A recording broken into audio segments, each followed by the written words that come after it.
Welcome to the Tuesday, August 8th, Buckland Selectboard meeting. Tonight we have pretty heavy agenda, but we do have one that we're going to bump up on the list here, which is a street use permit for Bruin Thompson. Looks like Bruin is looking to sell lemonade on the street on 8/9/23. That's for road race? Is that, no, that's this weekend. Yeah, That's this weekend you're doing it. Tomorrow, okay. All right. But you're gonna come down more than just tomorrow. You're gonna see how it goes tomorrow? Yeah. And then perhaps maybe come down a few more days if it goes well, or just tomorrow? I think just tomorrow. And maybe I don't know. If you want, it's totally up to you. Then, yeah, if it goes well, then we'll come back. I think Dad's saying you got college to pay for, so. Unless you want to stay on Howes Road and have traffic go up there. So yeah, I feel like we'd come back. Okay, you feel like you'll come back, okay.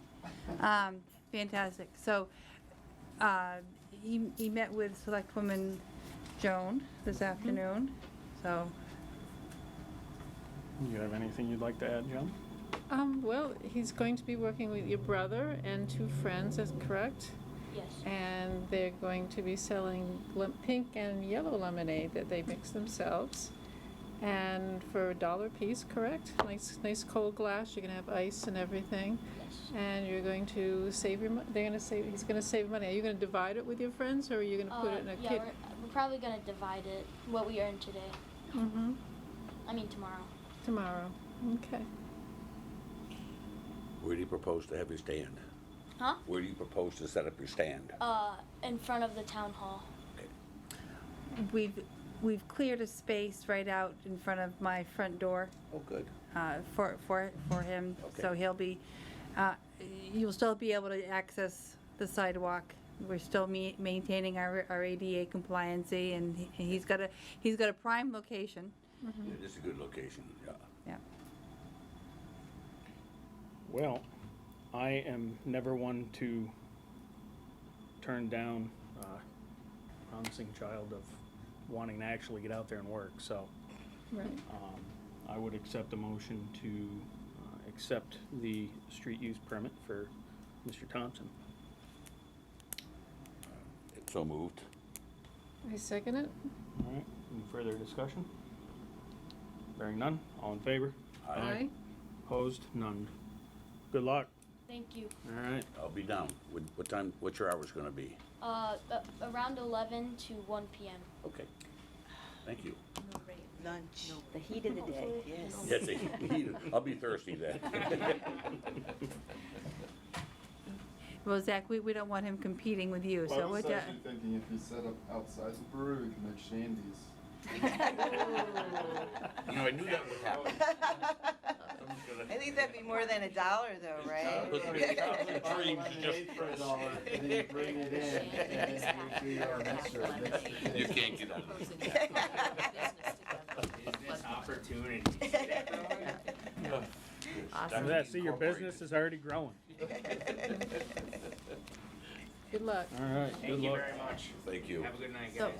we'll get that signed, and I'm gonna leave it with Pam so that you can pick it up, so you have your license with you. Here, I already in case signed you it. need Oh, Oh, look at okay. it. Wow. Thank you. You take out the middle Full pan. service. Probably make a copy of that. Probably, yeah. I've got another one, I'll sign another one. Oh, Yep. okay. Yeah, Well, look at the efficiency of Buckland. I know. Hey, thank you very much. Thank you. Thank you. I know. All right. And we'll be moving on to our appointments. We have the Mohawk Trail Regional School District School Committee. Ms. Thurber is here to speak on the district's rural school aid resolution and looking for a letter of support. I am. So first, just thank you for taking the time to meet with me. I had hoped that David Henry, who's our new school committee rep from Buckland, would be able to come tonight, but he's away, so he wasn't able to do it. So there are kind of two things that I just want to make you aware of, both of which affect the financial sustainability of Mohawk Trail. The first is that we've been awarded a $250,000 grant from Community Compact Grant for Phase 2 of our sustainability work. Phase 1 went last year and was completed last spring. The goal of that was to pull together lots of data about in the areas of enrollment and finance, programming and facilities to sort of see where we were, where we might be heading if we don't change our current trajectory. So we've gathered all the data, and now Phase 2 will begin in the early fall of 2023, and we're going to incorporate the Hollamont School District as well.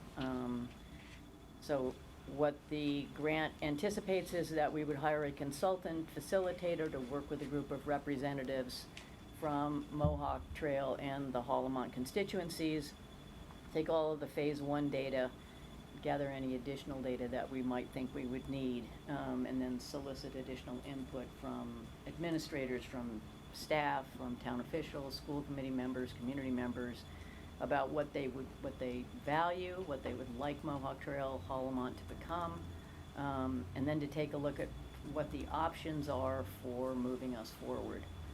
Ultimately, we are hoping this group would present to the school committee and the towns options for moving ahead, the costs, the benefits, the drawbacks, and then have the towns and communities have a discussion about what they want and what they're willing to support.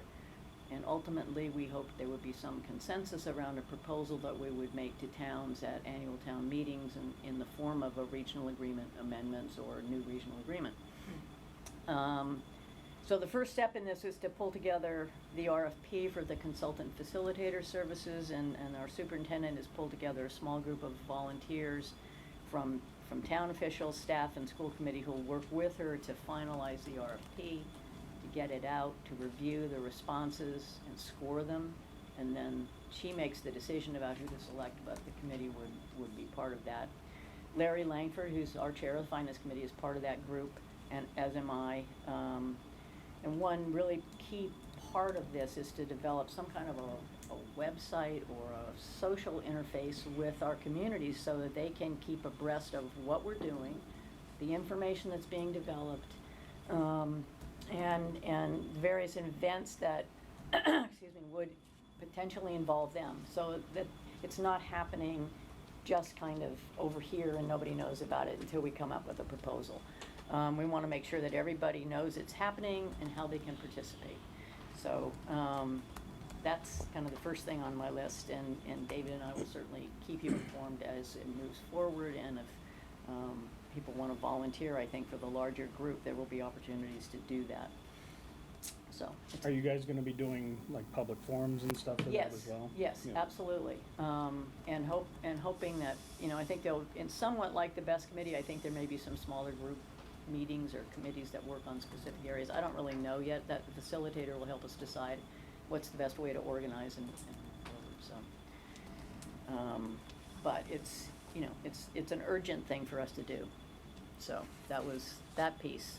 And so the second part of this, which is also very much relating to sustainability, I think I sent to you, although Joan, I don't know if you have seen it, the report of the Special Commission on the Fiscal Health of Rural Schools.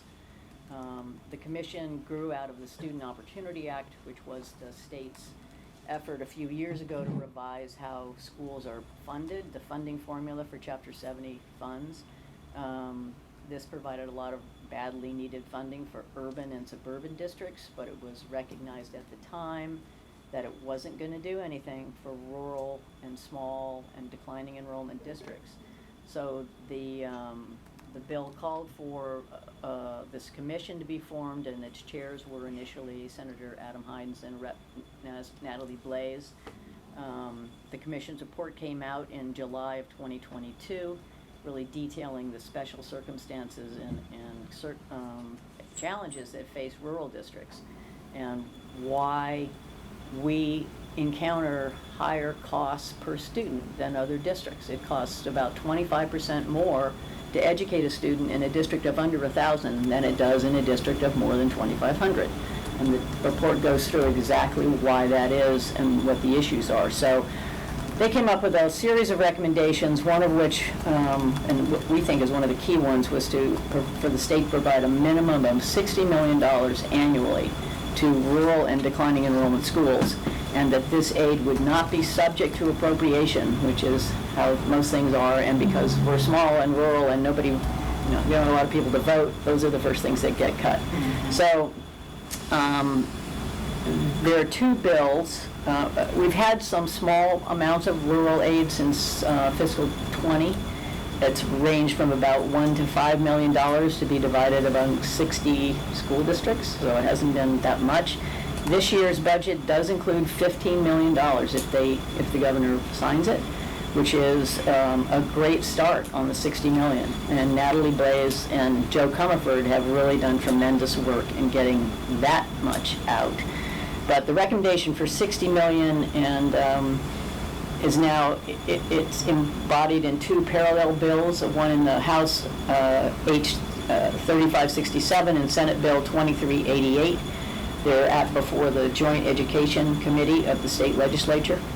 There appears to be some real momentum for these measures, which hasn't always been the case in the past. I think Adam Hines fought tooth and nail to get us $3 million for a couple of years. But these measures are really supported now by the Mass Association of School Committees, the Mass Association of School Superintendents, the Teachers Union, the Mass Teachers Association, the Mass Municipal Association. So it's got some backers.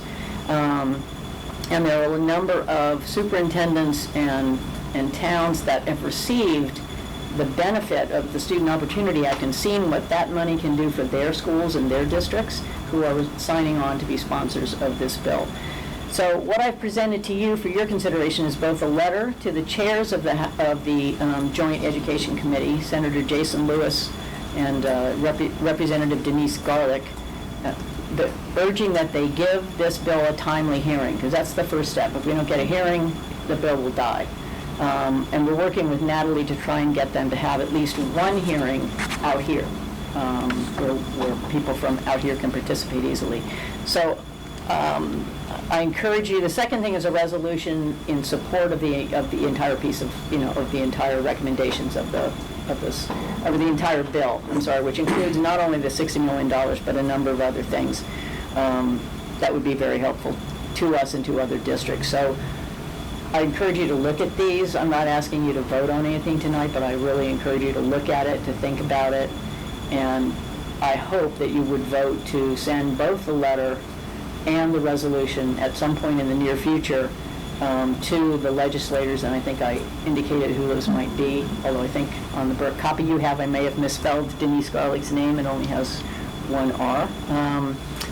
But really now is the time that we need to do this, because there is building support in the legislature for rural school aid, which hasn't been there before. And towns like Buckland and districts like ours, we don't have a lot of time to wait on this. Our ESSER money, our federal money is running out in a couple of years. We're trying to get their sustainability stuff going, but there is an urgency to this, and we need to get our towns and our citizens involved in supporting this effort if we're gonna, if it's gonna get done. So mostly I just wanted to encourage you to do that, and happy to answer any questions you might have about it. You mentioned a timeliness, but Well, we'd like them to have a hearing this fall. okay. The legislature meets in 2-year sessions. We don't expect necessarily that they will pass something this year. Well, that would be great. But if we can get a hearing or a series of hearings this fall, they can take it up before before the whole budget gets done for FY25 and include it in there. So we just don't want it to languish, because that's death. It's death for the bill.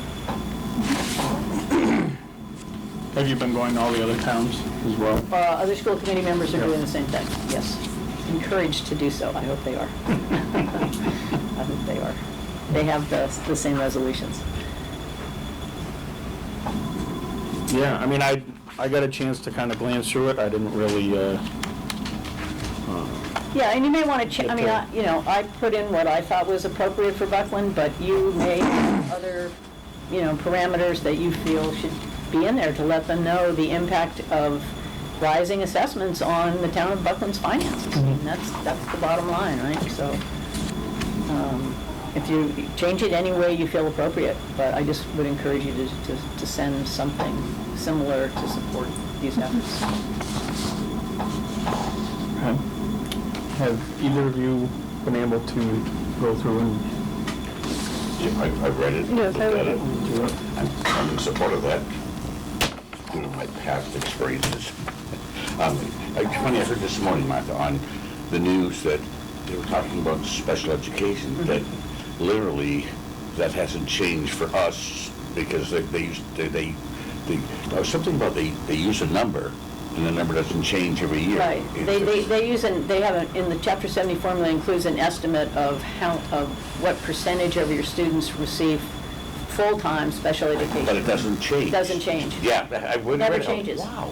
No, and it's low. No, Yes, it way is. below what most districts Yes, it have is. as That's what special you said, yeah. percentage of their special education. Okay, so I was right for once, so. Yeah, yeah. I mean, Mohawk Trail hasn't received an increase in Chapter 70 funding in more than 20 years, right? We've gotten $6 million since about 1998, because it's all enrollment based.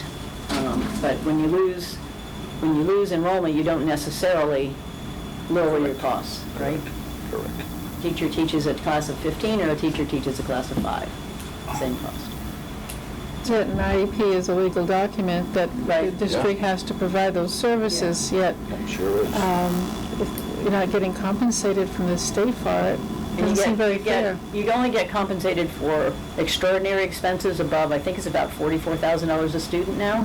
And that's only, you get partial reimbursement for that a year after you incur the expense.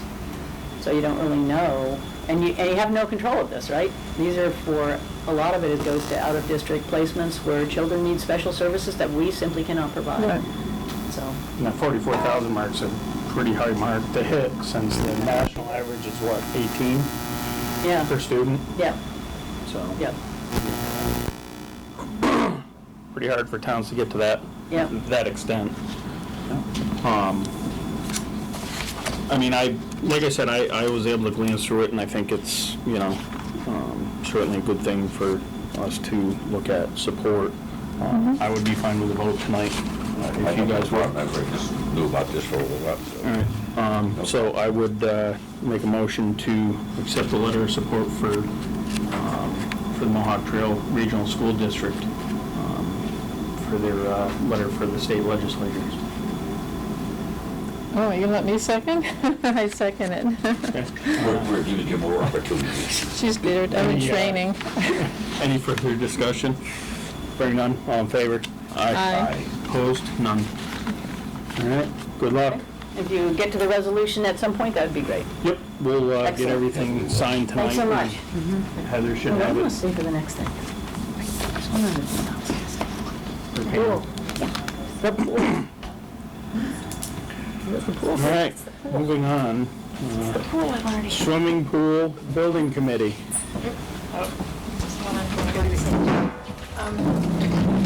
If you want an You gotta come up so the microphone. Here, Cindy, take this seat. I'll go sit over.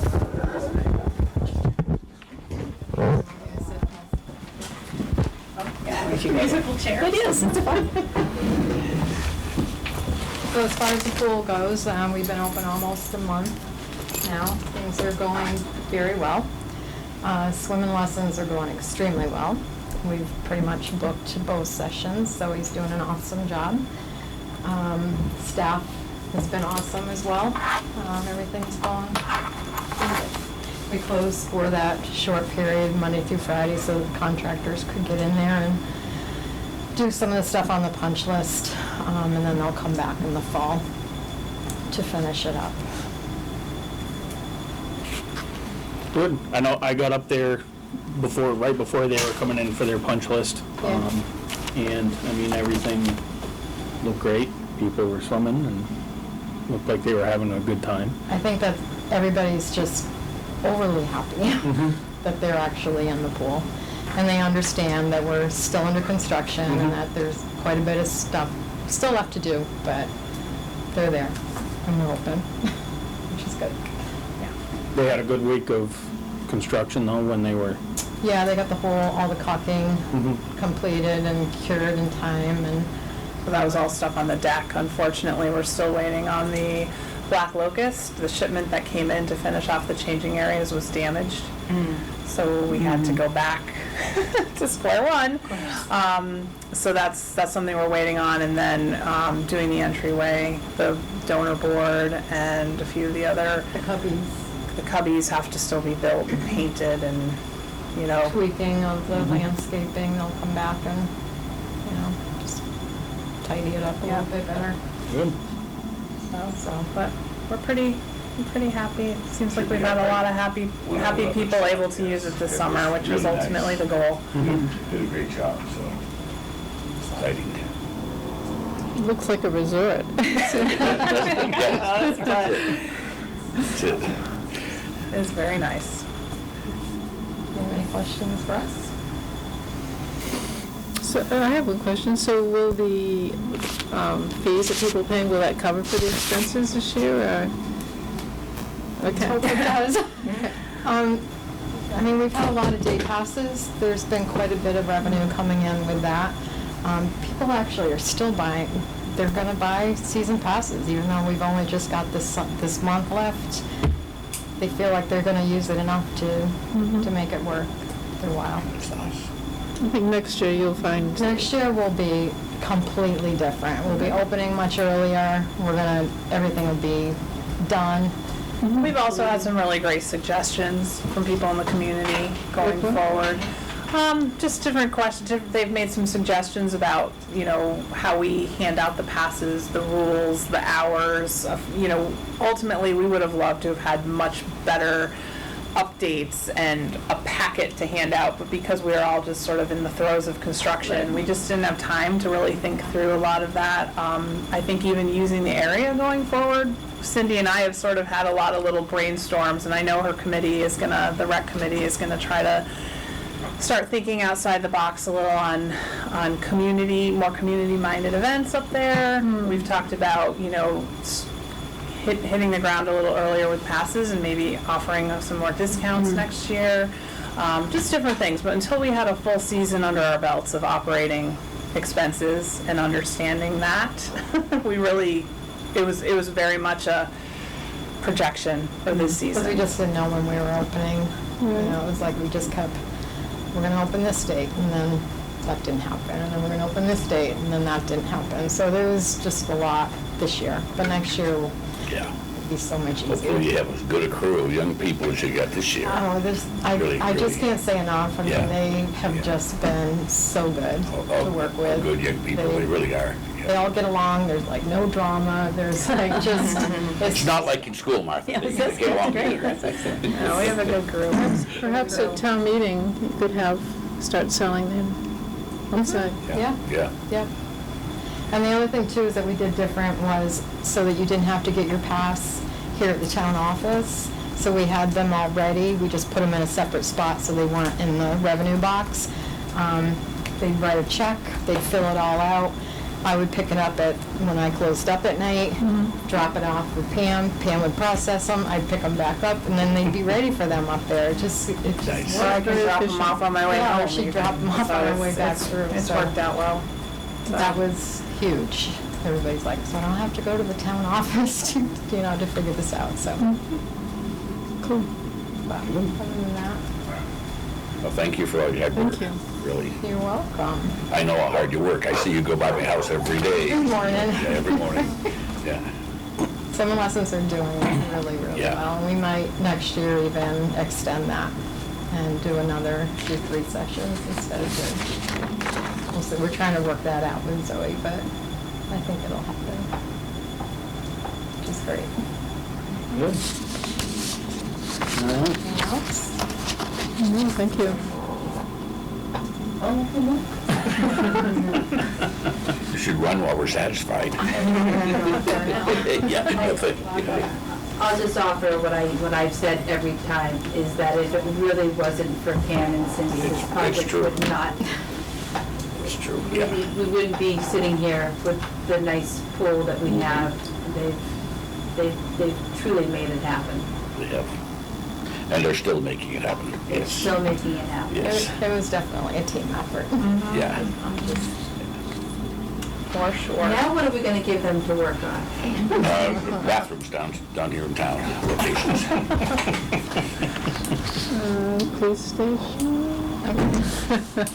All right, you all, I got it. Thank you. They're gonna run now when they said that. I gotta get up there. Okay, Thank you, Cindy. All right. Moving on to agenda items. So we have quite a few committee appointments. So it looks like we have a long list of poll workers. Just start. And you'll wanna add James Bond.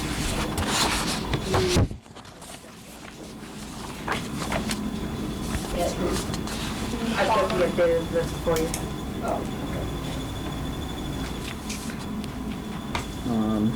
So is this for a one-year appointment Yes. for all of these? Yes. Okay.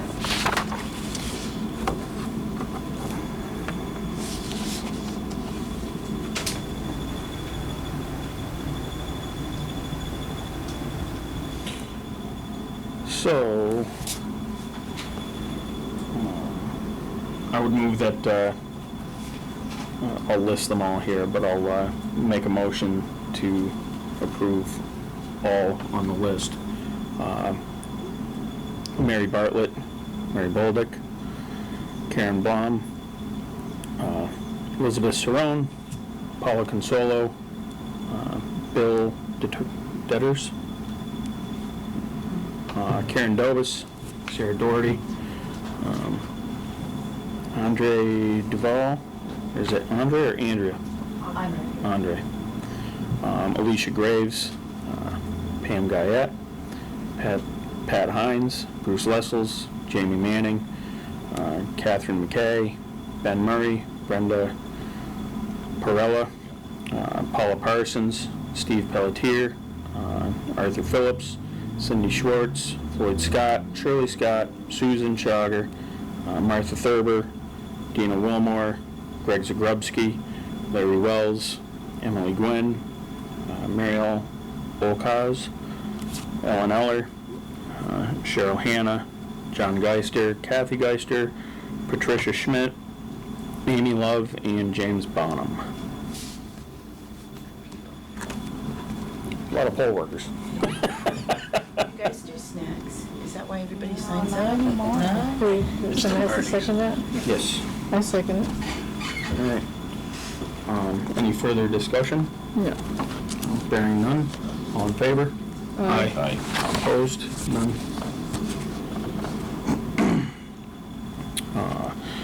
The Police Advisory Committee, we have 2 openings for consideration for the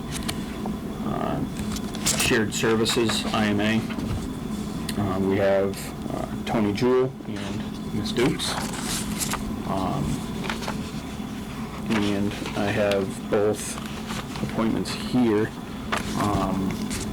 So just kind of a little brief synopsis on what this committee would be is kind of a recommendation committee.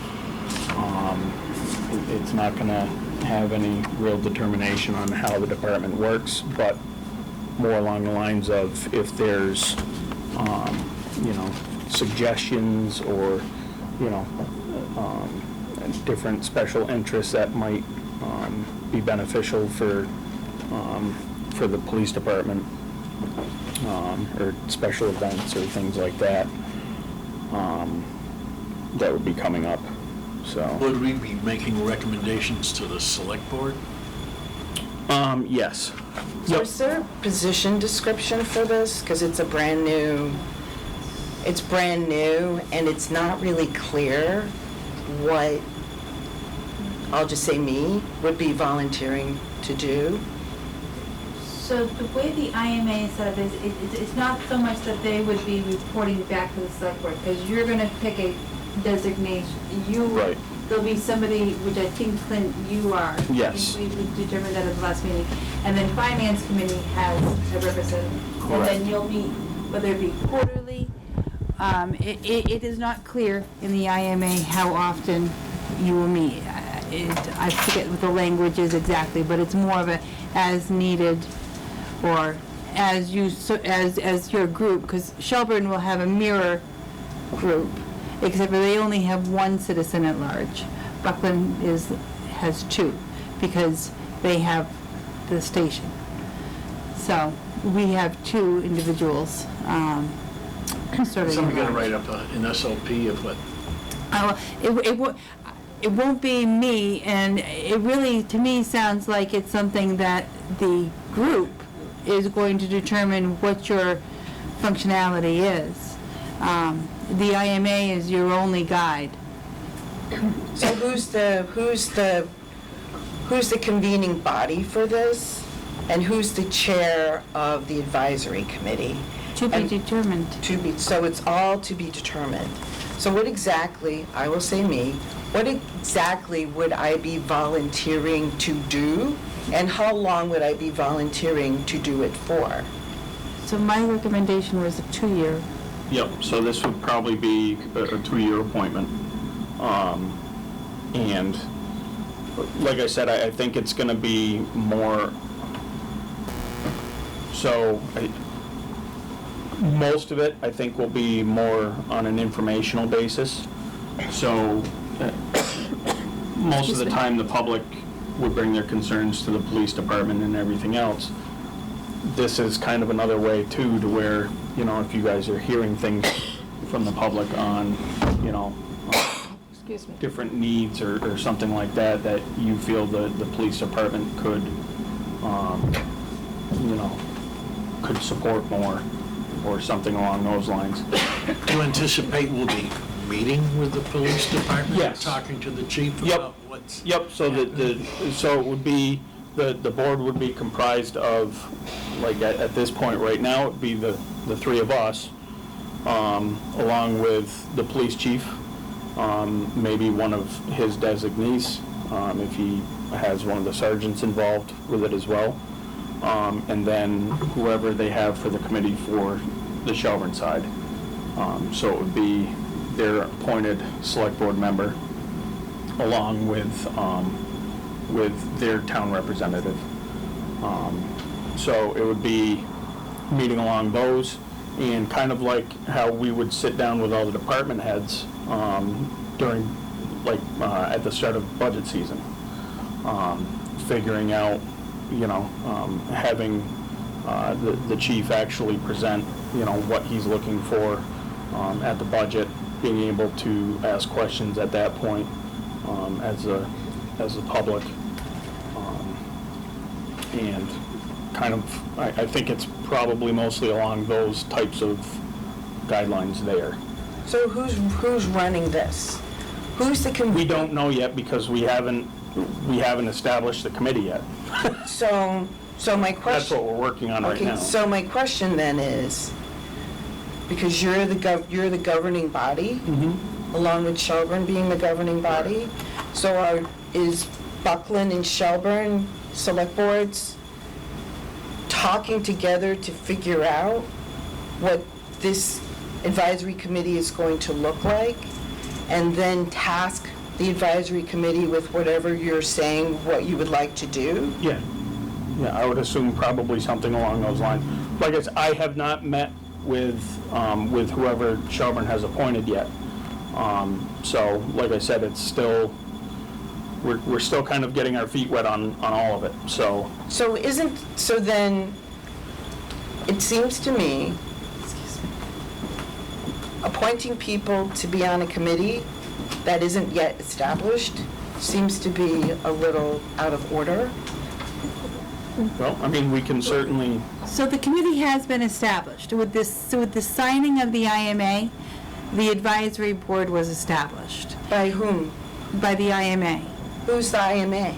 The IMA is between the Buckland and Shelburne select boards. Yeah, that's a policy. So who's the convening body for that? I don't believe that has been established, because my task was to reach out, as Terry has reached out in Shelburne, to the community to see who would like to serve.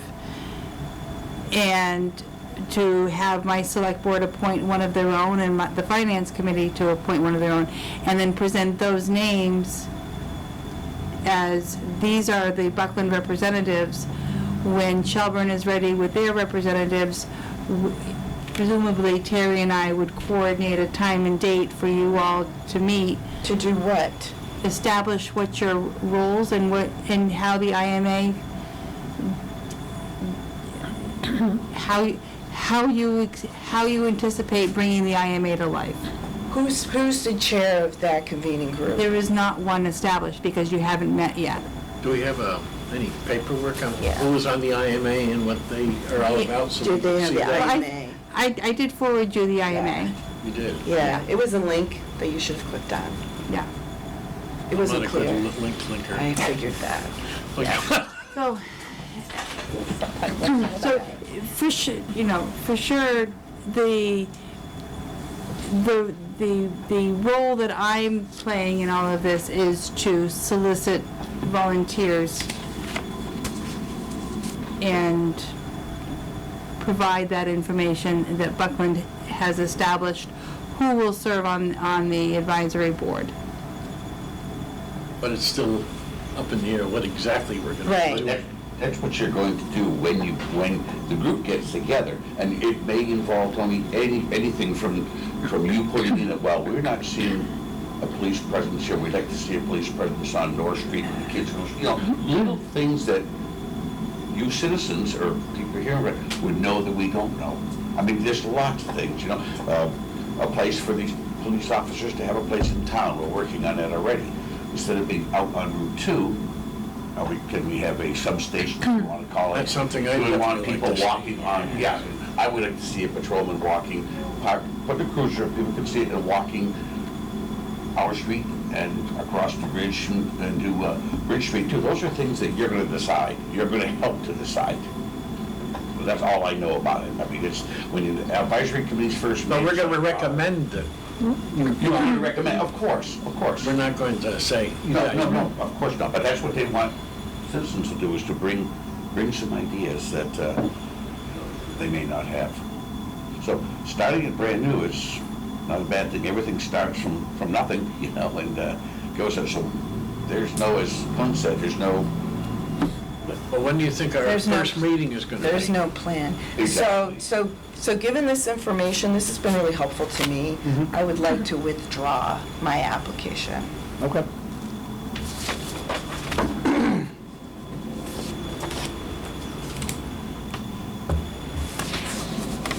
Well, I'm hoping that, probably, I would say, after this meeting tonight, we'll be reaching out to the town of Shelburne, see if they've established theirs. Once they do, then we can work on setting up a meeting to where we can all convene at that point and kind of figure out the groundwork on it and start establishing what that role is going to be at that point in time. okay. Okay? All right. Thank you. This is very helpful. So I will move to appoint Tony Jewell as one of the two representatives for the town of Buckland for the Police Advisory Committee. Sure, be a second. Okay, I second it. All right. Any further discussion? Hearing none, all in favor? Aye. Opposed? None?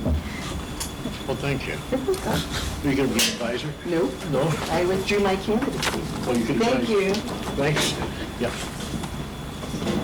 Thank you. All right. The Personnel Committee. The Select Board representative for a 2-year appointment. So one of us from the board would be looking at running on to the Personnel Committee. I thought Larry was on it. Is that who we put on there? Yeah. Yes, we did. Why do we have that again? We put him on for that already. At our last meeting. Perfect. Moving on. But do you, while we're on the subject though, I don't have it on the agenda, but is there an interest in the changing up the involvement of the task force? If Larry's taking on personnel committee, which is yet another commitment, I know that the task force has been meeting, and there's been we've had some trouble getting our representation on the Zoom. Oh, yes. Yeah, so I don't know if you want to trade that out. This would I be, definitely would, because I'm not- this is a good turn to Sure, say, sure. I'll take personnel and somebody else. No, like I said already, I made it clear, Yeah. the group doesn't need, I mean, the group is the local Yeah, owners, they were doing a great job, and I had nothing offered to them, yeah, nothing. yeah. So, so they came in, they still very much would like a Buckland Select Board person or a Buckland representative to be participating, because right now we don't have any representation from the What is the government side. task force? It's the Shelburne Falls Task Force, so they've been investigating ways to revitalize, whether it be the model that was the business association, or whether there's an establishment for a consultant. It's a very, Larry's probably very right. It's a great group, Joe. I just had nothing to offer them. It's all the business people. They want to set up kiosks and other things around town for people to see local attractions. They're talking about trying to do a website, but all those things take time and expense of things that Buckland and Shelburne have to offer in certain events. And they were so far ahead of me when it was going, which is good. And those are the people that should be on it. Yeah. When do they meet? How do you know they meet? Once a month via Zoom. Via Zoom, yeah. Via Zoom. Yeah, there's a meeting tomorrow, and that's why they came in, because it's a pretty important meeting for them, and they just really wanted to make sure that I was impressing upon the board that having, that they would really like to share that experience with one of the three of you. I can do it, You can do it? but I need the information. I can get it. Okay. Yeah, there's a grant application letter of support that's in your packet that we'll be passing over tonight. The Kate Chadwick called and said that they are not going to submit that application after all, because the task force is going to be working with the FERCog in their efficiency and regionalization grant on a very similar premise, on a similar goal. So when we get to that, we'll just table that while that's one of the things that they'll talk about tomorrow night is. That's for the cemetery? No, it's the arts and culture. Oh, yep, West County, okay. The NEA. Yep, I have it here. Yeah. I think that's one of the concerns, is just that they've got they're, as Larry said, they're trying to do so much that they're getting a little disorganized. And But there's a lot of good people on that committee that really are, that are just, got some ideas that are really good. yeah. And I think I just misspoke there, since that's not what's happening. It's just they've got a lot of different projects that they're trying to get off the ground. And I think that in this particular case, the way Kate described it, they were moving forward with the application and then realized that there was already another effort moving forward. So they're asking not to. All right. What time Do is we that need to meeting? vote on that? For her to Yeah, so take we'll just over? take a vote that Joan will replace Larry on the task force. So moved. I'll second it. Any further discussion?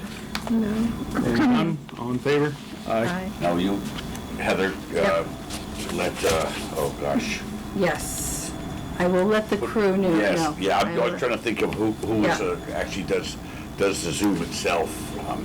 Jessica Atwood. Jessica does, yes, thank you. Let Could her you know. send me who's on this committee and all that information? I will hook you right up. At what time do they usually meet? I don't know that information on the top of my head, but I will get it all to you Okay, very, very soon. thank you. Yep. You have 2 yes votes? Yes. 3 yes votes. Opposed? None? All right. Moving on to the Conservation Commission.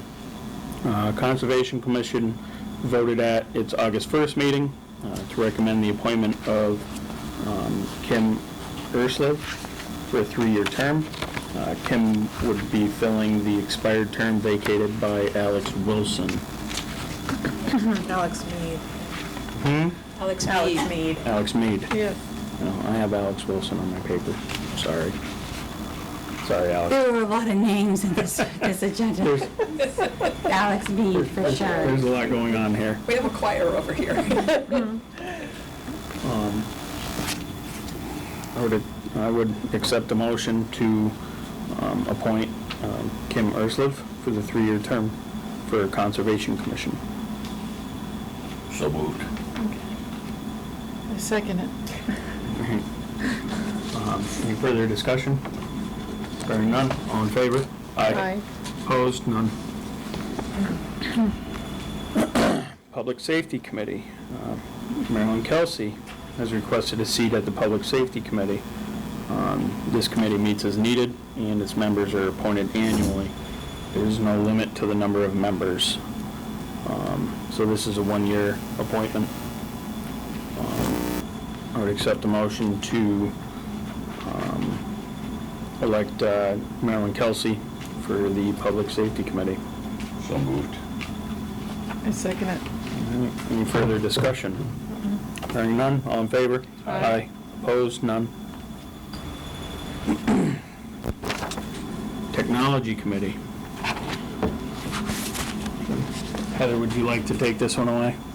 I would. I am looking I'm asking that the board establish, whether it be an ad hoc committee, or a permanent committee, whatever you feel is, the best option, to work with the town staff to get an overview of where we are right now with our IT, and create sort of a strategic plan. We're going to be looking at a server upgrade in the next year. It's going to be a significant expense. We've had some good experiences with our IT company, but we know that their costs have been going up. In particular, with the cybersecurity component, the Finance Committee had asked me to do an RFP to see what other IT companies might be willing to offer. But before I do an RFP, I really want to have a sense as to what we're looking for. And based on what we have in front of us and what our immediate needs are going to be. So that's something that is sort of beyond the scope of what any of us here in the building can really take on. And I know that there's people that this is just the way their minds work, and I'm hoping that there might be a volunteer or 2 or 3 that would come forward and be willing to take this on. Obviously working with the staff, but really giving us some good backup and direction, no pun intended. What was the technology committee that we talked about the last meeting? You didn't formally establish it. Oh, okay. I said that I see. wanted to bring it forward, but I didn't have a charge, Okay, so, so get some tech people on it. yeah. Are we talking for just this building, or are we No. talking townwide? Townwide. Okay. Yep, because that's the other thing, is that the wastewater treatment facility doesn't have a server. They're backing up to their local computer. And that's an awful lot of data that is potentially at risk with that. And Highway, they VPN in to our server, and I don't know if that's the best option for them, and I don't know if that's something that should be extended to the wastewater treatment facility, but really, there isn't any overview of our IT, and there really should be. And I don't want to charge that responsibility to our current IT company. You don't want to let them police themselves?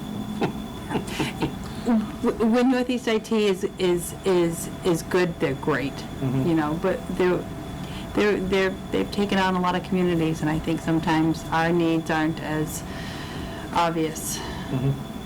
So.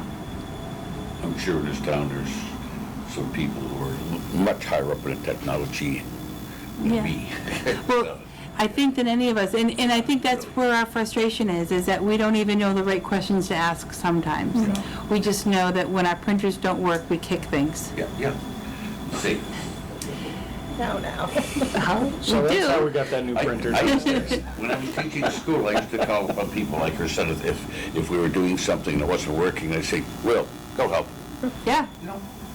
Yeah. The sixth graders do more than I did. They're Yeah. really smart. Yeah. Yeah, so. I'm sure there's someone. Yeah, and it would be okay if we just wanted it to be an ad hoc, and that once the charge, you know, or if you feel that it's important that we have that group sort of always in place. I think after we find out who's on the group. Yeah. True enough. Yeah, I mean, I guess my only question was, you know, did we feel the need to create a committee for this, or is this something that you have certain people in the community that you were looking at just reaching out to, maybe for advice? Is that just something we could do without establishing another committee? Well, that's where the ad hoc would come into play, because then they would self-combust once the task was completed. And there could be 2, could be 5, depends on this committee, depends on who steps forward. And I think that especially if our end goal is to put an RFP out, I do think we would like it to be somewhat formal in a public process. You know, if it's thank you, Allison.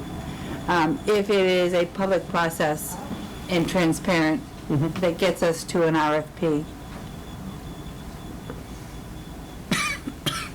There's something in the air.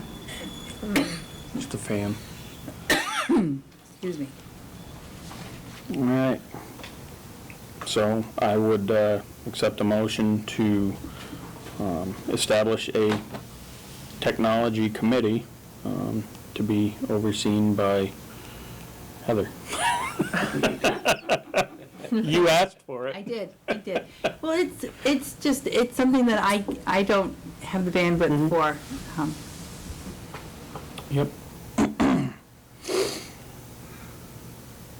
So moved. I second There it. you go. All right. Any further discussion? No.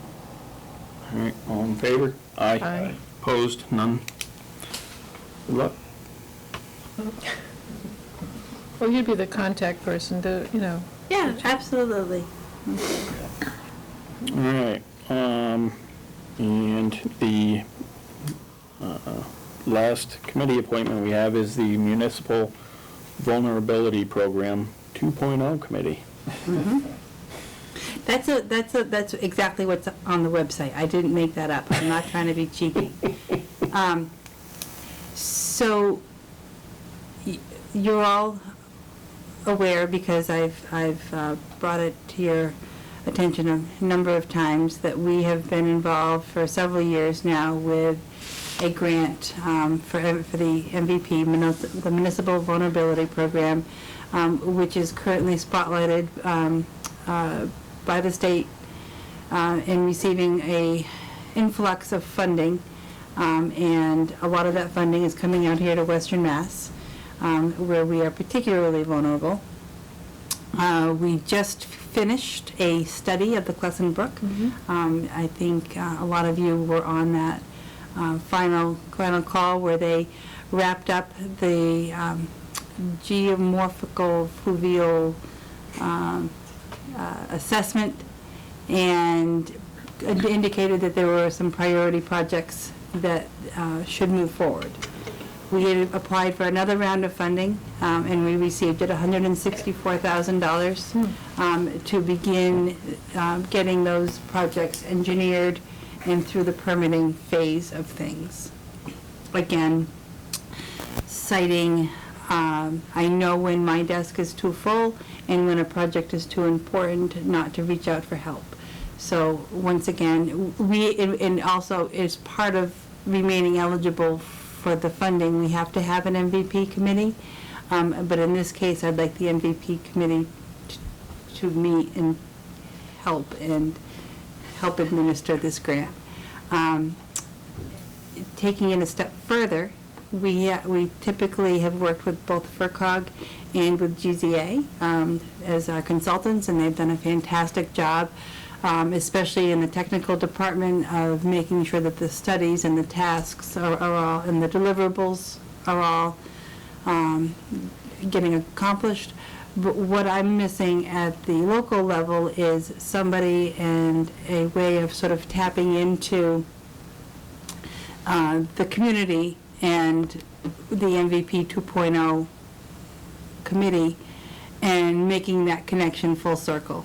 It's just more than what I can do and take on, and so I'm looking to also establish sort of a liaison position, and somebody that would work with me at the town level, with the committee at the committee level, and then be involved in the planning sessions with the consultants. That is something that can be funded through the grant. I've reached out to some, to somebody that I thought would be a good person. It's not Pam. But anyhow, so it's kind of exciting to have the kind of funding that we have available to us. It sets us up for construction grants if we can get these projects engineered and through the permitting process. Then we can start actually doing some of the work. So I would like the MVP committee to be renamed the MVP 2.0 Planning Committee. Mm-hmm. That would be an official motion. And then we'll announce that if people are interested in participating, they don't have to be in the Crescent Brook watershed area. It really is, something that impacts all of us. Mm-hmm. The priority projects that we've identified right now are Crescent Brook watershed projects, but the work would obviously continue. Okay. So I would accept a motion to change the Municipal Vulnerability Program to the Municipal Vulnerability Program 2.0 Committee. I know, but I second it. All right. Any further discussion? No. Hearing none, all in favor? Aye. you want to say something? Opposed? None.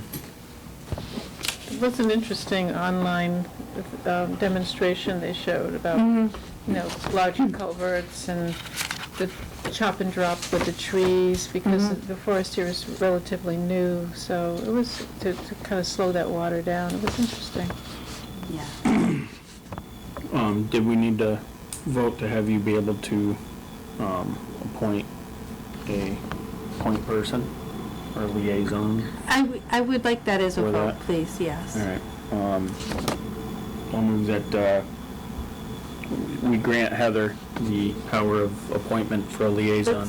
Let's call it an MVP coordinator. MVP coordinator. I see. 2.0 coordinator. MVP 2.0 coordinator. Well, we were one of the initial communities to participate in the MVP program, and we've progressed so that we now qualify for this next level of MVP work. The state has come up with the term 2.0, and we're eligible, and I'd like to take advantage of it and meet their requirements, but that requires an active committee and somebody that's in charge of it. That isn't me. That isn't you. So moved. Did I second it? All right. Thank you. Any further discussion? Bearing none, all in favor? Aye. Opposed, none. While we're talking committees, we are still missing somebody for the Woodlands Partnership leadership, and not leadership, the Board of Directors. We don't have anybody that has stepped up to serve and represent Buckland. We voted to participate in the program at our town meeting, and the next step would be to have a representative serve on that Board of Directors. So if there's a resident that is interested, please. Who spoke to the issue at town meeting? I'm trying to think who. Kate Conlon. Yeah. She's not interested? She actually works for the organization now. Okay, okay. She's in an official capacity, salaried position, so she can't. Can't, yes. She can't. Because she did a good job. Did a great That's job. She did a great job. Yes. Maybe we can reach out to her and see if there's anybody else that she worked with. I already done that, and there isn't anybody that came to mind, so. She actually emailed me this afternoon to see if anybody has come forward, and I said no, but it's a good opportunity to bring it up We tonight. gotta look around the Clutson Brook area, someone who lives there. That'd be good for like our tree warden. Yeah, it's like, really, yeah, be good for. How about our emergency management Well, director? I think you could kind of tie emergency management with trees and, fixing. How about his son, who's an environmental science major? Who's that? Could work too. Whoa. Well, he's on.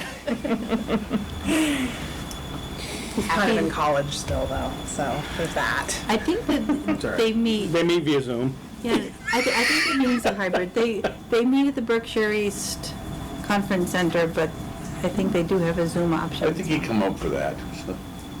MVP is also something that might be right up his alley. Yes. Well, just go slow on him. Don't hit him with both of them at once. No. You would be too. All right. Really good for it. Anything else under committees? Heather? No. Okay. Moving on to the transfer station trash sticker format. Looks like the town is looking to transition the method in which we sell the transfer station bag stickers from a roll to a sheet, creating easier storage and more accurate counting. I don't see that as being any sort of issue. I don't think it's anything we need to vote on. This is what they look like. Mm-hmm. And the only reason I brought it for you is I remember my first 3 months working for the town of Buckland, this was on the agenda every single meeting. Those stickers or the car stickers? No, the green, moving away from the bags and to the stickers. It was endless. So I want to make sure that I'm continuing to discuss bag stickers. Gotcha. Continuing. Stickers make more sense since being in the bag business. Oh, 100%, but if we like the sheet versus the roll, as long as we're all on board with that.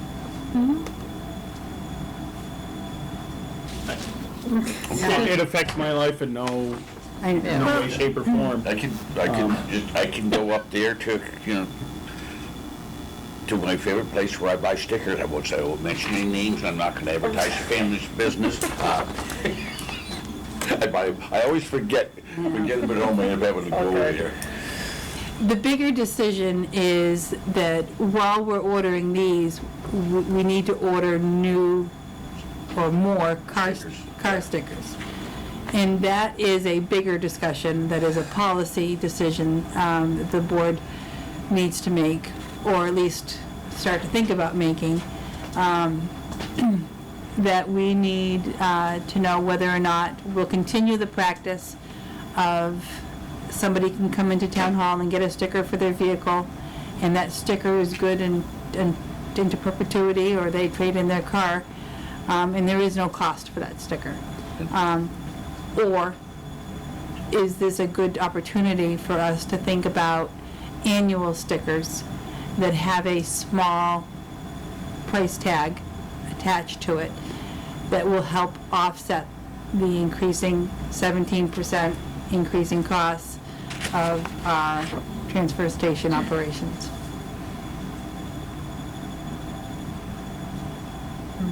it's a tough issue. I've heard a lot of, a lot of it where people complaining that they have to come into town hall because I never get here when it's open. And in fact, a couple people I told her, maybe I should look at, and Pam told me to tell them, send in a self-addressed envelope and with a note in it, and I'll send it out to you. So I appreciated that. She did that for some people.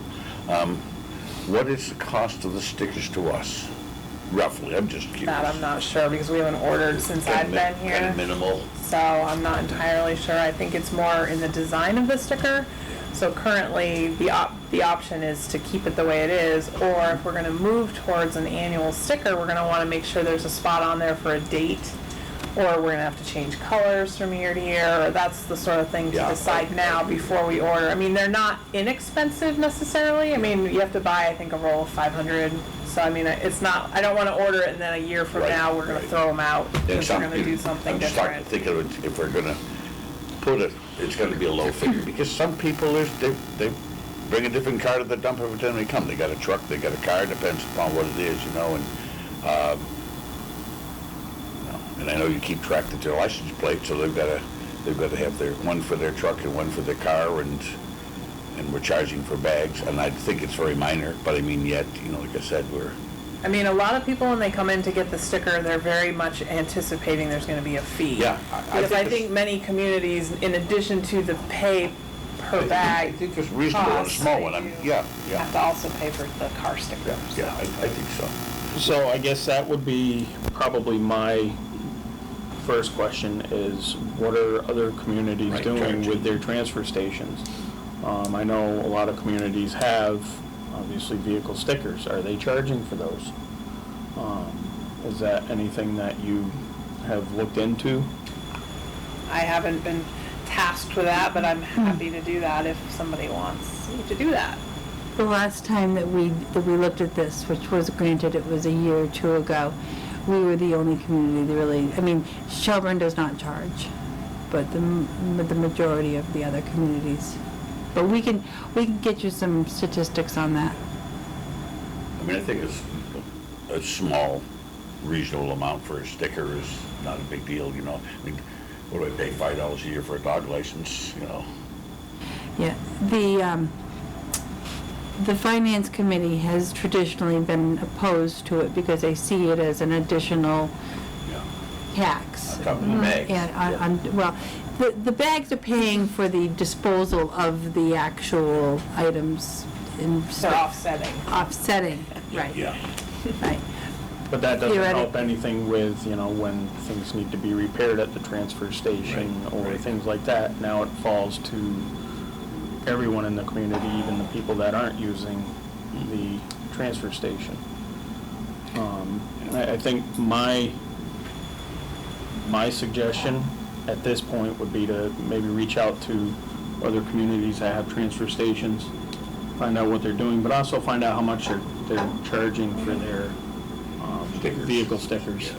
And and whatever if they also have an additional pay per bag. Unfortunately, everything is going up, and, Greenfield's if $2 a bag, what they pick up. If we, if we just keep brushing it all off, and eventually it's gonna come back and bite us. Because it's, eventually it's gonna be a big jump rather than, a small one now, to support it. And then, 6, 7, 8 years from now, when it's $25 to get a tag, or, $10 per bag sticker, people are not gonna be happy about it. So, we have to kind of keep up with the times and kind of go with it. I think you're going to find there are some communities around us that don't have stickers. Yeah, there's quite a few. I don't think Coleraine does. Charlemont doesn't. Coleraine doesn't, but I think they're heading towards moving that direction, yeah. I mean, I think it's a great idea, because the more we're talking here, the more we're thinking about compactors and what they cost and everything else. And if it's a reasonable price, $5, $10, I don't know, just because I'd be willing to pay it, because, doesn't mean others are, so. Well, I think talking with comparable communities who have similar situations, Yeah, Yeah. we can always get some data. I don't know what Conway does. Yep. I think at least, reaching out to. Yeah, And Janet Solid Waste may even know the answer to that. She may have Yep. something Yeah. already done. Reaching out to surrounding towns and kind of getting some figures from them, and I think maybe giving us some food for thought on that, at least, Well, so- before we move forward with, definitely a lot of time, yeah. with doing those. So. All right, anything else under the transfer station? So you're gonna look into that, Pam? You I will. Take that on, Sure something thing. else, since you got the pool running so well. That's right. Maybe Cindy will help you. Oh, That's okay. that's the next project, the transfer Thank you, station. Pam. Yep. All right.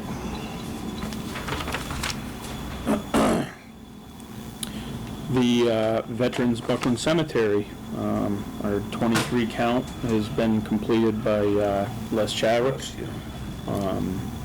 He has completed his annual count of veterans' graves for the town of Buckland.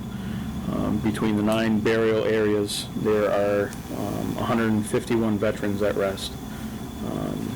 We are very grateful to Mr. Chadwick for stepping up each year and providing us with these numbers. I don't think there was anything on that. Is that? No, there's no vote. Nothing. It's just, Okay. Just a shout out. Thank you, Les. just the acknowledgement, sure. Fiscal 23 budget year end transfers.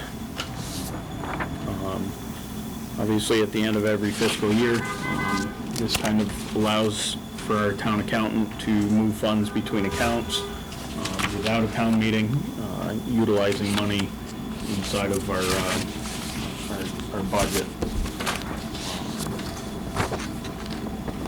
And what do we have here? Lost my place. So We've yeah. got several deficits that can be covered by a Finance Committee Reserve Fund transfer, but a small deficit in legal and much larger deficit in snow and ice that cannot be. To cover a deficit of $2,914 in the snow and ice removal budget line, we authorize the accountant to transfer $20,000 from the police and salary wages, $12,000 from other tech school tuition and transportation, $9,000 from highway department equipment and maintenance, $2,900 from street lighting, $8,400 from town garage general expenses, $9,000 from landfill maintenance and testing, and $19,906 from health insurance.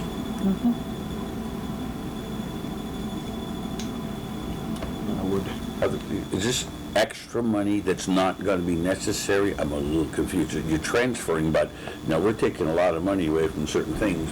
I mean, what happens to the winter cups? We're all covered for, So, this is beyond, so these are FY '23 numbers, okay? so not the current budget that Yeah. we're in. Yeah. So this is what departments had left in their budgets that was coming back to the town, so they're taking it and reallocating it to pay for these other They expenditures. didn't spend as much as they thought. Good.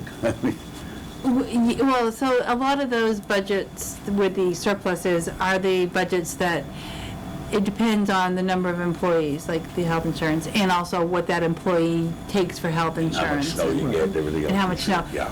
We were, and I think that we've talked about this briefly before, but that's an exceptionally, that's, $78,000 in overage for our snow and ice is a tremendous deficit. Yeah. Certainly nothing that we want to try to cover next year.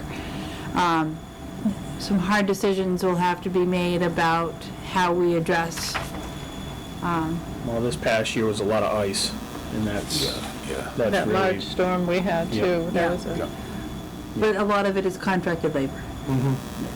So that's, I think, where the policy decision, where we should be talking with the finance committee when we are meeting next, when you have your joint meeting next, is a discussion about whether or not the benefits of the contracted labor are worthy of a $78,000 deficit, because it's...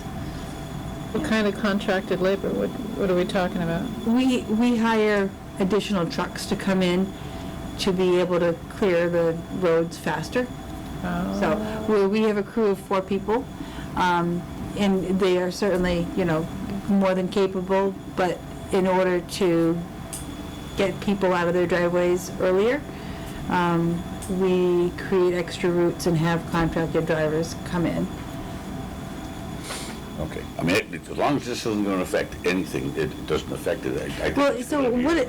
what this will really affect is our free cash. Yeah, So when we certify our free cash, we will know that that snow and ice balance would have been ours to spend next year on a new compactor or another capital. We're using it, we're using money that would be available to us next year to backfill a deficit. right. And that's not a small amount. No, I it's not, mean, it doesn't affect any of these other things we're taking it from, is what I'm saying too. Right. No. Yeah, I have no problem Yeah. with that. So like with the health insurance, so we have to put money aside Right. for everybody, every town employee to have the highest benefit that we offer. So AKA, if every town employee was to go on to a family plan on our highest insurance rate, You got them so, covered, yeah. so they'd be covered under it. Not every employee in town has that. Thank Okay, or goodness. they're on Yeah, spouses, thank goodness is right, yes. or whatever. So, but by us having that money there, everything that's left over, we don't have to pay for those people that either don't take insurance from the town, or they take, a single plan instead of a family plan. So that money there is left over. So that would normally go into free cash, where instead, we're using it to pay the deficit spending that we pay for snow and ice every year. Thank you. Yeah. All right. I would accept a motion to transfer the funds for the fiscal year '23 budget year-end transfers. I think you read all of it anyway, shouldn't you? Yeah, so, are you comfortable with that? Reading it once? I was so moved, we'll make it a motion. Yes, I second it. Okay. Any Okay. further discussion? Are there any addendums? No. All right, bearing none, all in favor? Aye. Opposed? None.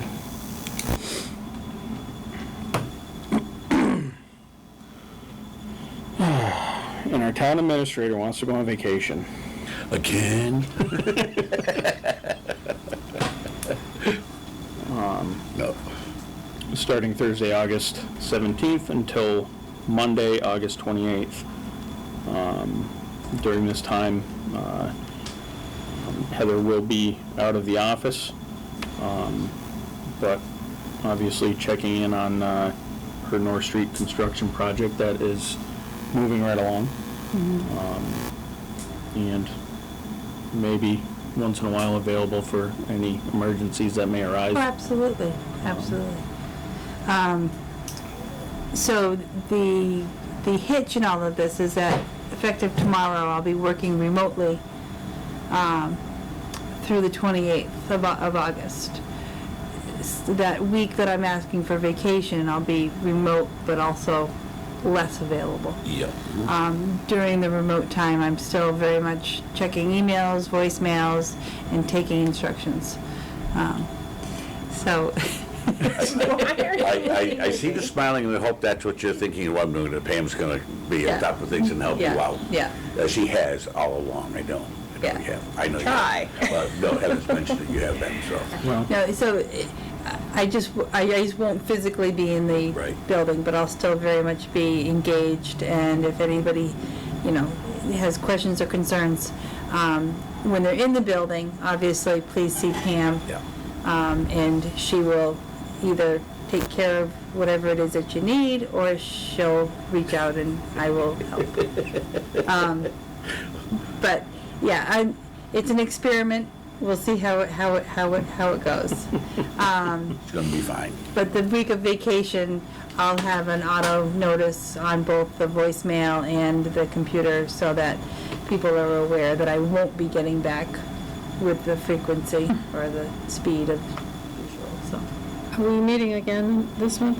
So I'm asking for a meeting on the 31st, which is a Thursday, Okay. instead of the Tuesday. And the reason for that is back to the North Street project, because the entire, everything is being driven by North Street at this point. Your letters of, your offer letters went out to all of the easement, the people who were impacted by the easements on the 31st of July. According to the federal acquisition guidelines, you have to give them 30 days to make up their minds as to whether or not they have, they can either donate or appeal the values. We obviously hope everybody will donate and not appeal, but they have the 30 days to figure that out. So I can't have we could have your regular meeting, But we'd have to meet again. but you'd have to meet again on the 31st. So I'm just suggesting that we push it to the 31st. We'll try to keep it as brief as possible. But And you'll be Pam's not voting. as brutal, so our next meeting won't be too jam-packed anyways.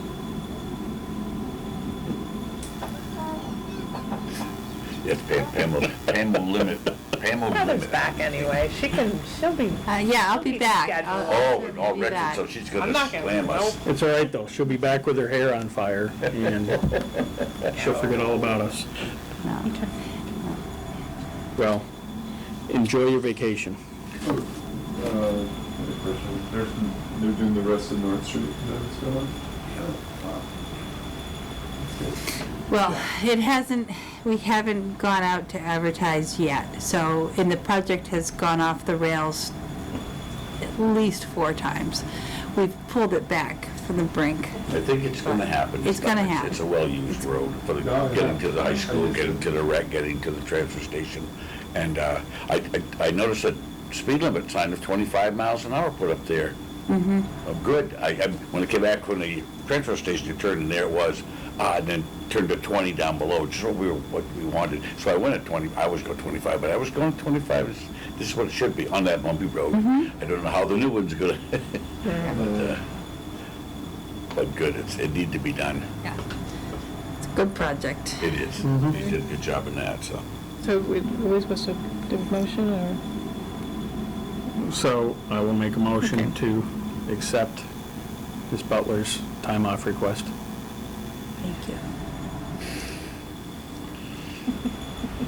I'll second it.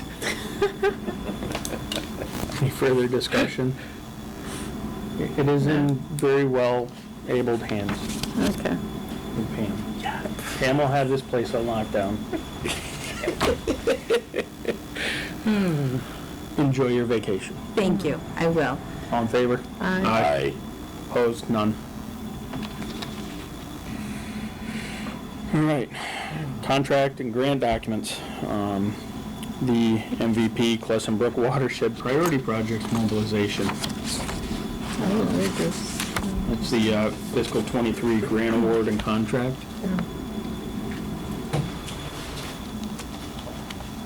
I would accept a motion to accept the grant award and contract for the MVP Clesson Brook Watershed Priority Project. So moved. I second it. Any further discussion? Hearing none, all in favor? Aye. Opposed? None. Franklin County Solid Waste Management District, Household Hazardous Waste MOU. I would accept a motion to accept the Household Hazardous Waste MOU with Franklin County Solid Waste Management District. So moved. I second it. Further discussion? Hearing none, all in favor? Aye. Opposed? None. And then also the Franklin County Solid Waste Management District third-party inspection agreement. I would accept a motion to accept that agreement as well. So moved, yeah. Second it? Any further discussion? Hearing none, all in favor? Aye. Opposed, none. And the West County Arts and Culture, we will be tabling at this point. Why? That was from our discussion earlier. Oh, yes, of course. Permits and licenses. We have a permit from Floodwater Brewery for a one-day liquor license and street use permit. Along with the Morrisman, huh? Oh, I think those might be separate.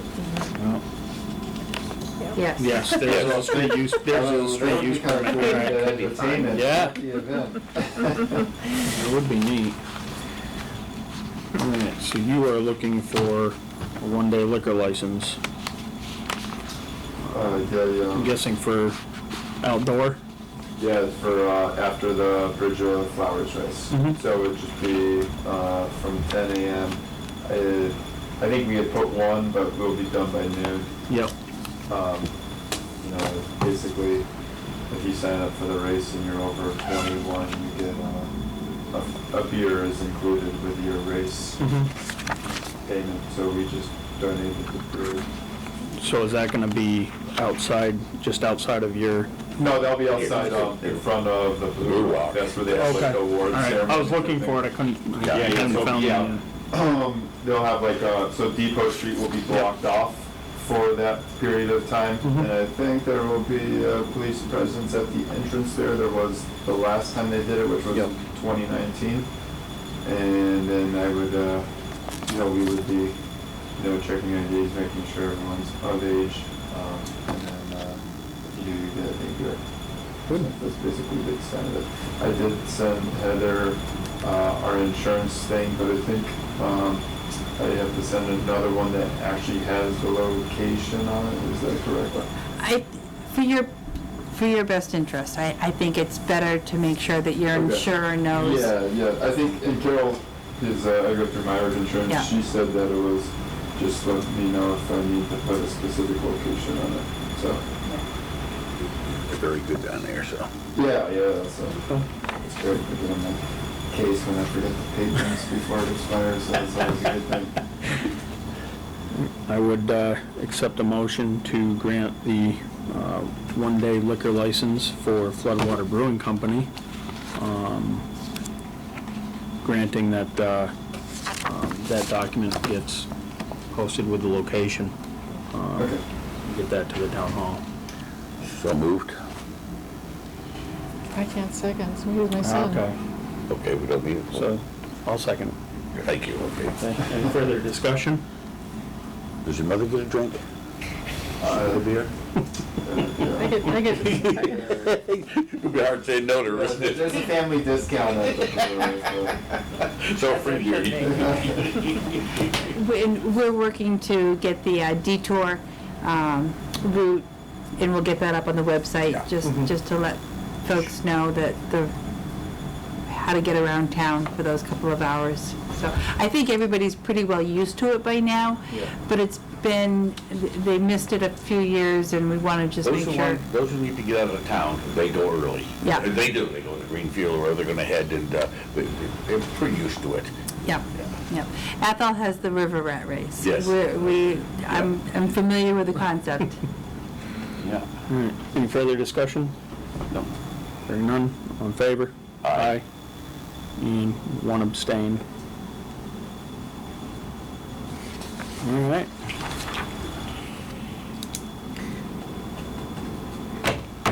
You wouldn't want me to think, people to think that I was favoring you, so. Well, no, you would abstain from something like that. Yeah. We've all done it. So we have a street use permit for the Morrismen. You didn't come in, huh? Without it. I think I did a good job, though, rallying the troops to get people to the meeting this time. No. Yeah. Usually, we go through all of this and we don't have any guests, and so this is kind of nice. So the Morrismen are looking to I think. utilize the, I'm assuming it's the alleyway, Yeah. and a couple of parking spots in front of McCuskers on October 8th for 2 hours. Oh, it said all activity take place on sidewalks, no dancing in the public road. Okay. Changed So- it, that's new. I mean, Yeah, so there won't be usually parking taking up the spaces. parking spaces, yeah. Did I see that they're also requesting to be up at the Wilder Homestead in that same permit? I don't see that. It says Saw it on some. between McCuskers board. and Vision and There was a letter attached, though, that Yeah, I'm looking at the letter right now. But that's private property, right? The Historical Society owns that? but I think they paid for 2 permits. That's why I kind of questioned it. Yeah, they, What is the they Wilder sent Farm payment sample? for, Well, there's 2 groups, Yeah. so each group probably has its own permit fee. oh, they will get at the Trolley Museum and then move on to the Oh, Wilder the Trolley Farms Museum, they're gonna be at sampler. the Trolley Museum too? The Wilder Sampler's still under our jurisdiction, though. The Wilder Homestead, it's owned by the Buckland yeah, but they Historical wouldn't need a, Society. they wouldn't You need a wouldn't need it, okay, street use permit to be yeah.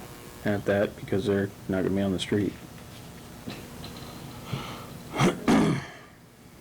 Yeah, they're not asking for So that. they're not doing anything at the Trolley Museum, that's just where they're, Gathering, probably parking. yeah, they're parking up there, and then, so their activity will be down here. How are they gonna dance where all the tables are and stuff? Very carefully. Not in this alleyway here, they'd be over between McCuskers and Mo's. Oh, okay, oh, sorry, yes, I see what you're saying. So I would reach out to them, because I don't think they, you know, I don't think we need to require any permit for the Wilder Homestead. So we owe them $5 back? Yes, so I would reach out to them and see if they would like that back. Or we could give them a credit for their next, Or we could do that, because we know they're gonna come back. they do come back fairly regularly. I will leave that in your Okay. very capable hands to work that out. I would make a motion to accept the street use permit for the Morrismen. So moved. I second Any further discussion? Hearing none, all in favor? Aye. Opposed, none.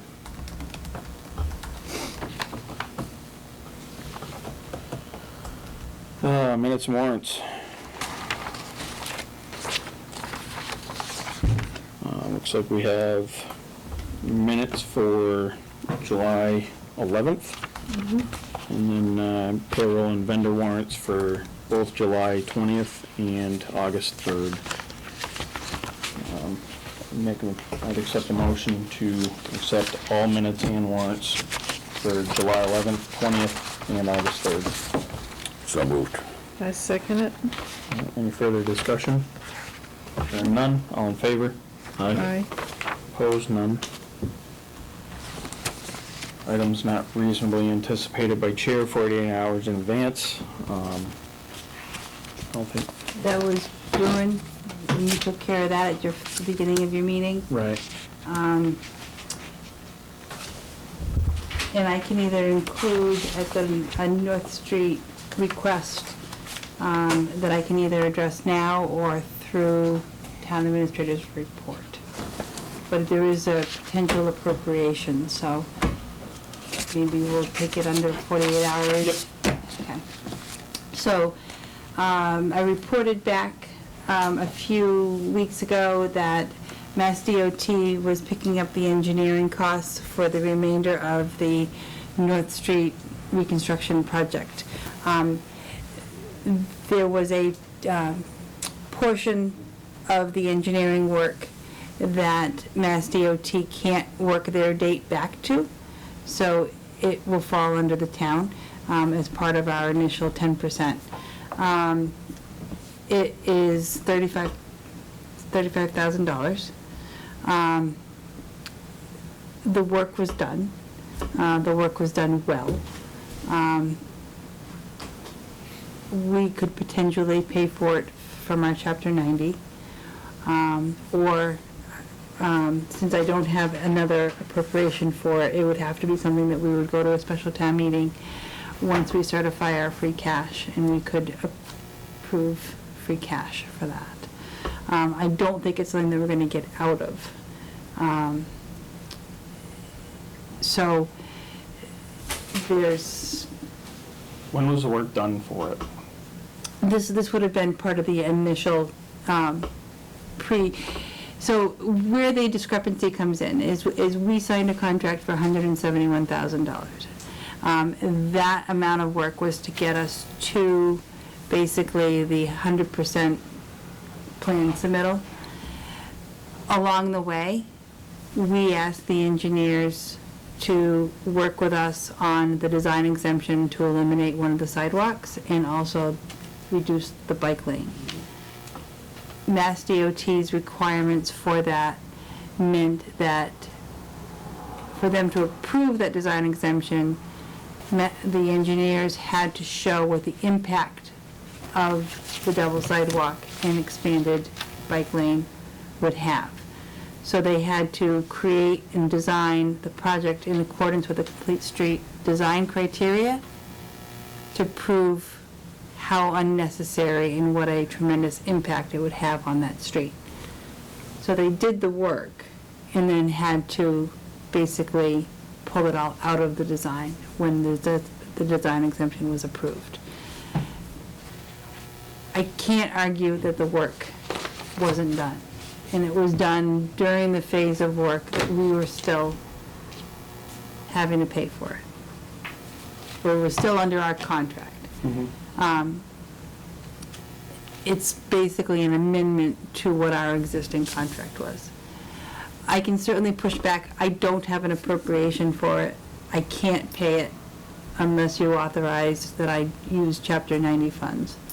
I understand that we don't want to have to pay anything more than we have to. But the end result of this would be that we're basically getting North Street, that last 4/10 of a mile, done for about $200,000. So if you look at it perhaps from that perspective, that we're getting the road done, and our output would be, and that doesn't count row, but that would be something that we'd have to pay for anyway. That's $20,000 to O'Connor Real Estate for their appraisals, and approximately $20,000 is what our easements will cost based on the just comp reports that Bob O'Connor's have submitted. That would be divided up among the different residents.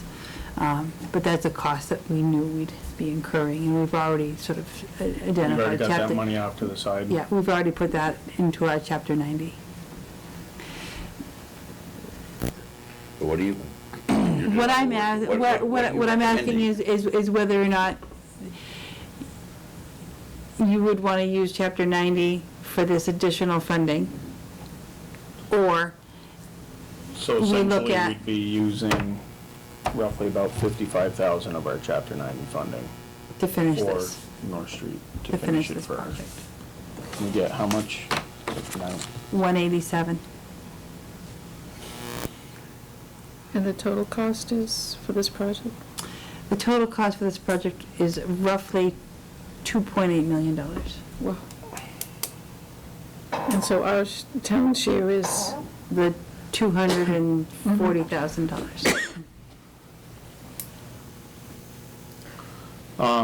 Excuse me. Now, mind you, if we had done this project ourselves, or we had worked through another grant program, that We'd 2.8. still be paying more. Well, no, we wouldn't have the design, working at the Mass DOT tip level for design, and it's just a much bigger ask that DOT has for these types of projects.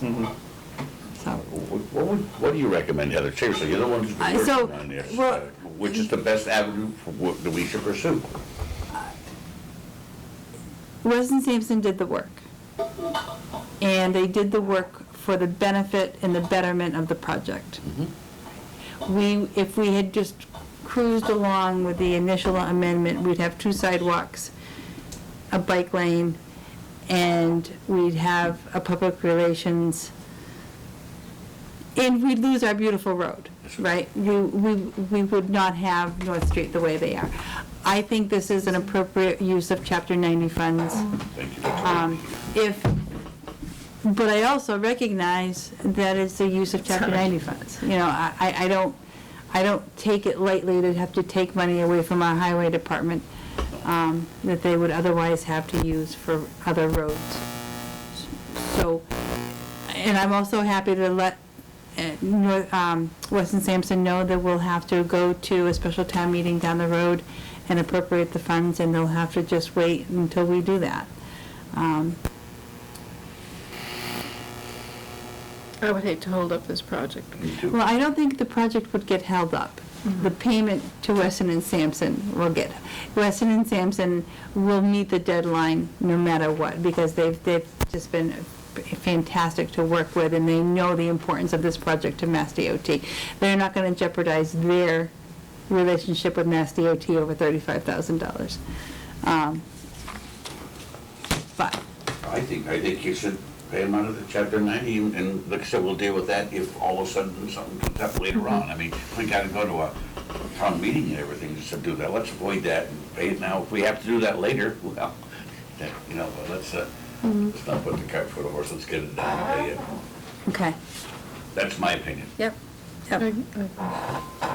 So I would accept a motion to pay the remaining balance to Weston and Sampson out of Chapter 90 funding for the $35,000. Yes. So moved. Yeah. I second it. Any further discussion? Hearing none, all in favor? Aye. Opposed? None. Anything else under 48 hours? That's all the damage I wish to do at this time. Which means there's more coming next time. No. There's not. Her hair's gonna be on fire. She just came back from her vacation, Yeah. remember? That's right. Any select board member concerns? None. Town administrator's report. I don't really have a report for you tonight. As always, happy to answer questions about any other concerns. I do have an update on the sidewalk along the Riverway, around the Riverwalk. Mass DOT Bridge has addressed all of the comments in the plans submitted by Niche Engineering, and they have asked Niche to send in stamped final drawings, which is a fantastic sign. Once we have final approval of that, Balthazar will get an opportunity to price it out based on those final designs, and hopefully that means we move quickly to construction and we can get that done before the... It needs it too. Absolutely. Yeah. I don't want to go through winter with it. No, I So, agree. At this time, Mass DOT is the conversations are is that it'll get paid for through contingency. So we're just holding our breath to make sure that That would be nice. we're just holding our breath to make sure that that's what happens. Any other update on Conway Street? I reached out to the resident engineer this afternoon to let him know of my schedule, asked for an update. As you know, probably there was a bubble up. I don't know another more technical term to call it than a bubble up, after they did the final paving right at the Gardner Falls intersection. Groundwater surfaced and kind of came up, so they were going to have to do a saw cut to figure out where that water suddenly came from. And obviously we know it's coming down off the hill. It's just why is it so aggressive in that one spot. So they've been working on that, and I know that there's a punch list with some of the property owners that they're working their way through, making sure that sidewalks and curb cuts and driveway aprons and stone walls and all of that are addressed to satisfaction. So I've asked him for an update back to me on where he is with all of that, and I certainly gave him Pam's contact information for that, if there's anything that comes up while I'm away. Okay. So I think that's, just checking boxes at this point. Nothing on the Iron Bridge? They were Yeah, on both I sides think of the that walk, I'm just curious. Yeah, I think that they've been working away. We have had some concerns from our State Street businesses because Maximilian, who is the contractor for that project, has been parking in the spots that would normally be open for residents and visitors to come and go. So I've had a conversation with District 1, who hired Maximilian. It's not a town project, but I've just asked her to kindly reach out to the contractors that if they don't need to park there, that they could use the Salmon Falls or even park down at 50 Conway Street. Yeah, I was surprised that they opened both sides, because the beginning, there was worried it might have been some more steel work underneath, but evidently not. So good. Well, have they actually started doing the work underneath yet? I know they were just putting up staging this past week, so. Yeah. Well, they looked it all over, they were down there Yeah. inspecting it all to see what they could. I know that our former chief operator at the wastewater treatment plant has been angling for a ride to be able to get onto it when they go under. Yeah. He wants to go too. Yeah. Dan? Yeah, he says in the 38 years that he's worked here, he's actually never seen that pipe up close, and is really excited to get a It's on his chance. bucket list, so. Yeah, it is seeing that sewer pipe. I come by, and Carmody was at one end of the bridge, as an officer, and Joe was over here, on this side. And so I got across the bridge, and I go back over and with the Carmody, and I said, what are they doing under there? He goes, I don't know. I've been stepping off the bridge. Bob's a funny guy. And he goes, well, is it safe to drive? And he goes, yeah. And he goes, hurry! Oh, That's God, great. I tell you. Yeah. All right.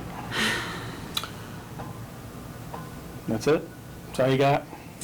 That's all I got. That's all your parting words that you have? That's all I've got. I mean, if there's anything that's come up, Sure. I trust that you would use this opportunity to ask questions if you've heard from residents, or, happy to. But All right. Any public comment? No, bearing none. Volunteer recognition. Anybody? Bridge of Flowers Road Race Coordinators and Les Chadwick. Yes. That's good choice. Yep.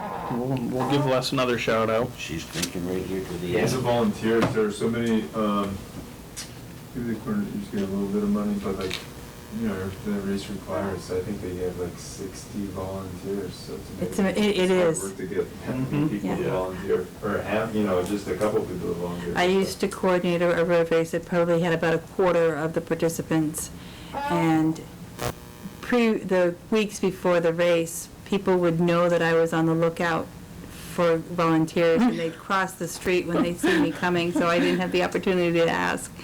It's a tough job to get the volunteers. Okay, All right. Announcements and upcoming meetings. Let's see, you had, So we'll be moving our select board meeting from, the 29th or 28th? 28.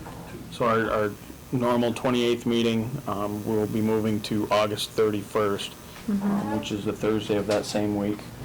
And then also, the following meeting from that will be September 12th and September 26th for next month. Anything else? I do have one more thing. Sorry, real quick. Just to let everybody know that the solar project at wastewater treatment is forgot the other thing, is moving along very quickly, and the solar consultant is coming out on the 28th and bringing a drone to be able to do some drone shots to help site the solar panels on the wastewater treatment facility. So that's kind of fun.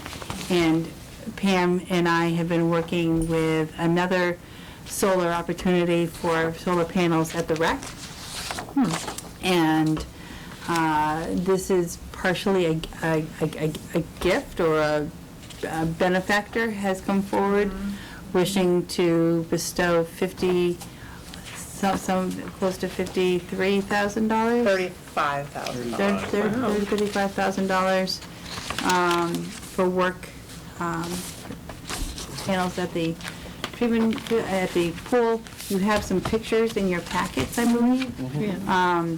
And we'll bring this back to you on the 31st. But if you could review the MOU that's attached and consider whether or not there's a desire to seek additional funding, whether through donations or somehow an appropriation. Unfortunately, Chapter 90 doesn't do solar panels. But for an additional sum of money, how much are we looking for? 33.5 thousand more would replace an additional 33 panels. So we'd be getting 24 as a gift, and the size of the roof would allow for a maximum of 33, which kind of makes sense to maximize it, just in terms of getting the pricing. So you're buying them outright?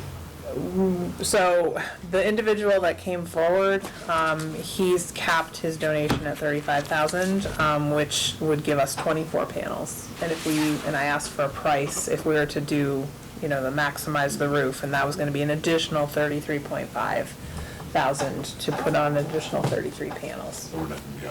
And that would maximize the space. Oh, yeah. Yes, that's what it is. Yes. That's the only way to go with solar today. Yes. There's all these companies out there, but. No, it would not be a lease They want you to rent situation. them, and, they make all the money. No. That's what you gotta pay for them outright. Hence I have none. Yeah.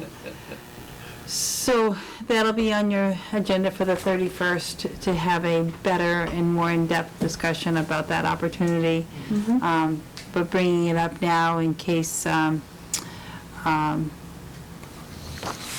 other generous benefactors out there that want to donate towards it. So Bill Ashley is the man who's made the initial donation. He's actually approached some other towns as well. He's actually one town, I believe it was Warwick, has completed the project.